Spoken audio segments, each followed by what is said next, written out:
Hi, it's Gwen Fox, and welcome to the channel.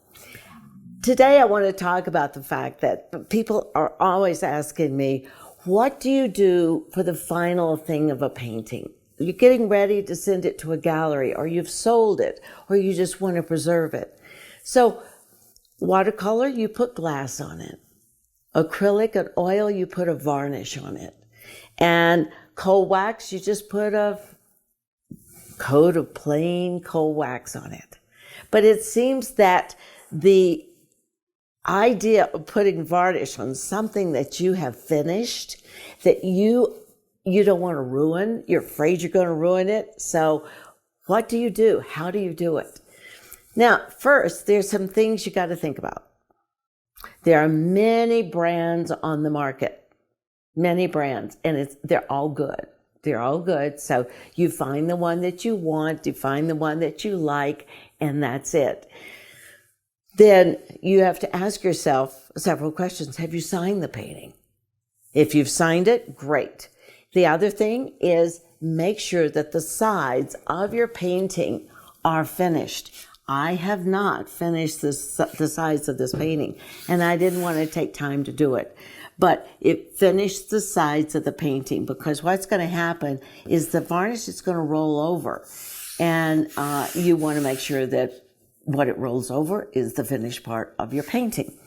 So therein lies this, because you are protecting your painting from dust. People are they're going to dust it. They're going to do all, they're going to wipe it off. They may have a wet cloth. You don't want that constant aggravation of the paint. So now what I'm going to do is show you how I do it. Now, okay, I have the brand that I use is Liquitex. Why? It's just because I've always done this. This is how I do it. And the one thing with all of them, it's hard to get the top off. But anyway, I've already worked it. I've already taken care of that. Now, the other thing is that I find a little container to put it in. And this is just a little metal container that I have. And so I will pour the varnish into this.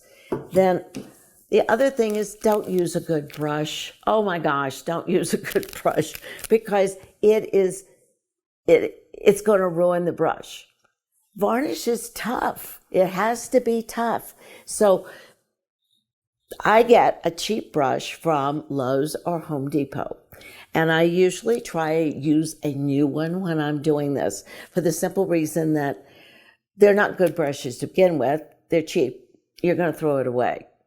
But a lot of times what happens is that after you've used them, they get a little bit, the bristles get kind of separated. So you don't want that. So anyway, this is what you take this off. This is a brand new one. And I am going to now show you how I do it, because there is a way to do it. And I do get asked, do I do the spray? Well, I don't do the spray for the simple reason that I don't like spray. And it has a tendency to run. And so I don't think it's as good for the environment. I may be wrong. I don't know. But this is just my feeling. So this is what I do. So now I will pour into my container my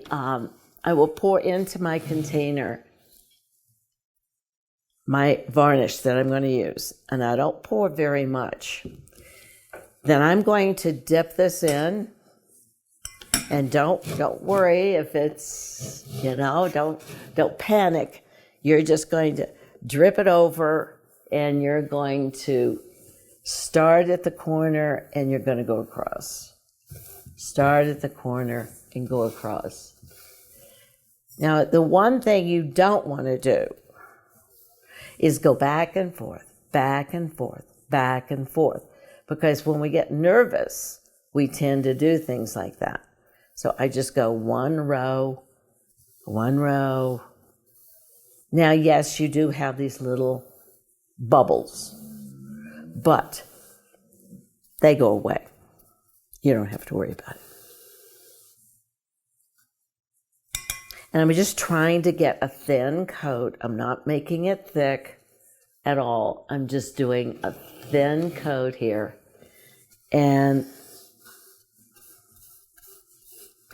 the other thing